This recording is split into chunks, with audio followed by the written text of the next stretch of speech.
Should Forza Horizon 5 win an award for its visuals, it would be most definitely well deserved, as I like to think that Forza Horizon 5 is quite possibly the best looking game of 2021, bar none.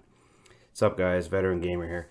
And after finally getting a few, more than 20 or so hours into Forza Horizon 5, this is a game that is without question the best looking game of the year, hands down.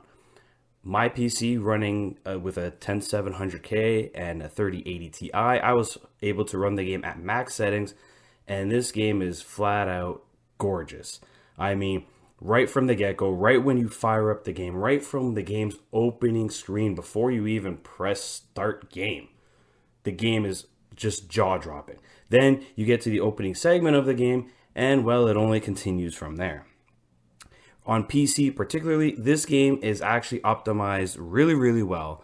On my specs, my hardware was running like a dream. It was purring like a kitten. It was flawless. It was great. Optimization is really, really good. The only quirk with the game's optimization, particularly on PC, is that I did experience crashes. I mean, even though my rig is on the ideal setup as posted by the developers, I did experience a few crashes throughout the game. Some of these crashes, like the music will still be playing after I even closed the game, forcing me to literally restart my rig in order to continue playing. It didn't happen too often, it only happened a handful of times, but that is definitely worth noting. Furthermore, when it comes to the presentation, the car audio and the soundtrack is fantastic. All the cars are authentic in the way they sound. They all sound as they should be. A muscle car V8 sounds like the V8. A rotary engine sounds like a rotary. They did a real good job of the authenticity when it comes to the audio. The soundtrack, featuring a good list of artists and songs across various radio stations. I mean, presentation-wise, this is top tier and the best racing game in this category, hands down. After you get through the opening segments, you do get to the game's character creator, where you get to create your driver, the person that you'll see behind the wheel, the person that you'll see through some of the game's, few short cutscenes that you have. The character creator itself is nothing fancy, to be honest. It is actually pretty basic. All it is just hairstyle, male, female, a couple things like that. Nothing fancy. Again, you're just creating the avatar that's behind the wheel, and when you complete a race and things like that, you'll see your avatar as well as during the cutscenes. Now, the Forza Horizon series is an open world racing game. It is a racing game that is catered to more of an arcade style, more for the general audience. In saying that, this game, once you get through the opening segments and the map opens up to you, there is lots to do and there is something for everyone.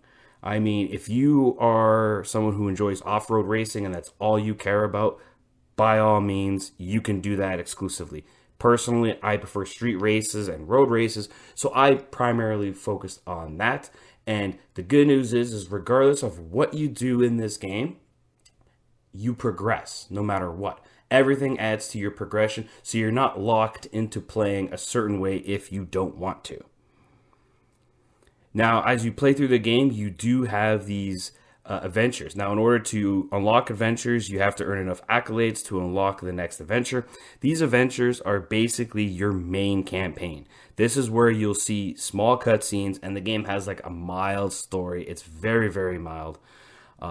It's just there to help, navigate through the game and through the world. But the adventures themselves, when you're doing the adventures, they're all different. They have different things about them. That you have to do, different challenges. So sometimes you will be on a road race and sometimes you will be on like an off-road race. It is part of it. So you do dab at every single category of the races, but other than the adventures, like, you're not locked in. When you're earning accolades, if you want to do strictly road races like I did to earn accolades to unlock the next adventure, you can do that. Aside from that, as I mentioned, everything you do, you earn progress. Now, starting off with skill points. Skill points are earned throughout your driving. When you drive fast, near misses, good drifts, ultimate passes, things of that nature, you will earn skill points. These skill points are to be used towards the car mastery system. And what that means is the car mastery system is every car has their own little tier of unlocks, and these unlocks are like perks. Things like you earn 15% extra drift points, or you'll earn instant 5,000 extra credits. You can even unlock free spins for the slot machine. That's basically how it works for the skill points, and every car has its own tree. So it does reward you for using certain cars exclusively. But the good news is you progress often enough that if you want to have like 10 cars maxed out, it doesn't take very long to have 10 cars maxed out. Aside from all of that, though, I had mentioned about a slot machine reward system. Now, every time you complete a race or you end up leveling up, you get a slot machine, and the slot machine rewards will earn you in-game credits. It will give you cosmetics for your driver's avatar. It will unlock cars. Now, there's one thing to be said here is that this slot machine is not something that you can just use real-world money to buy more spins. You can't. It's not pay to win. You can't just use your real money and spend X amount of dollars to get X amount of spins. That's not the way it works. It's just a slot machine that you get regularly, and it's like, hey, you either get 100,000 credits or you unlock this car, etc. But you can't actually buy the spins. As you play, you also earn credits. As stated, some of these credits are rewarded to you through the slot machine. These credits, you use them to buy cars, to pay for your upgrades for cars, to buy houses. Now, houses are scattered throughout the map, and these houses, each house has its own perk. One house that can give you a perk that lets you fast travel to any point on the map. So it is important, but the houses are not cheap. It's worth noting that. So you might want to save your credits to purchase houses.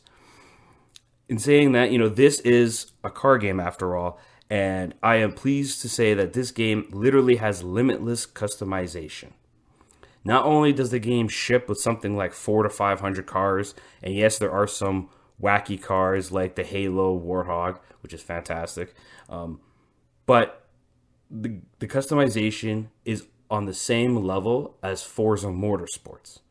So you can customize everything. You can do engine swaps, drivetrain swaps. You want to do aerodynamics. You want to put on a body kit, paint jobs, vinyls, etc. You can do it all. And the good thing about this game's customization is that for the hardcore drivers, the drivers that want to, manually tune every single gear, tune the suspension, turn off traction control, etc., that is an option for you. Now, if you're somebody like me who's a dummy in this area, you can just go auto tune, which is what I did, and get back to driving. But for those who do prefer the tuning aspect and want to manually tune every aspect of the car, you can do so.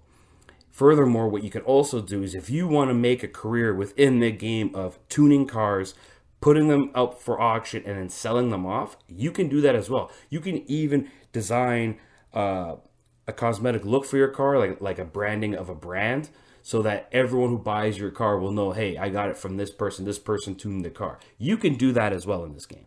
There is limitless options in what you can do and how you can play Forza Horizon 5. The last thing I want to touch on in this review is the controller vibrations. Now, if you've been following me for a while, you know I do play games on PlayStation 5, and I've seen the DualSense controller at its peak when it's utilized properly. To my surprise, playing Forza Horizon 5 on an Xbox Series X controller, I was actually really, really impressed with how the vibration was used, despite the fact the controller not having the haptic feedback that the DualSense controller has. And it's used really, really well. It's not to the same level as a PlayStation 5 controller. I still think that when it's used properly, that controller is on its own level. But I was actually impressed. It was utilized much better than I expected. And that says a lot for this controller and the fact that Microsoft doesn't really advertise the vibration functionality. In short, when it comes to Forza Horizon 5, this game, obviously it's on Game Pass, and If you have Game Pass, this is 100% you have to play this game. It's not even debatable. It's not even an option, really. Like, you should just play this game.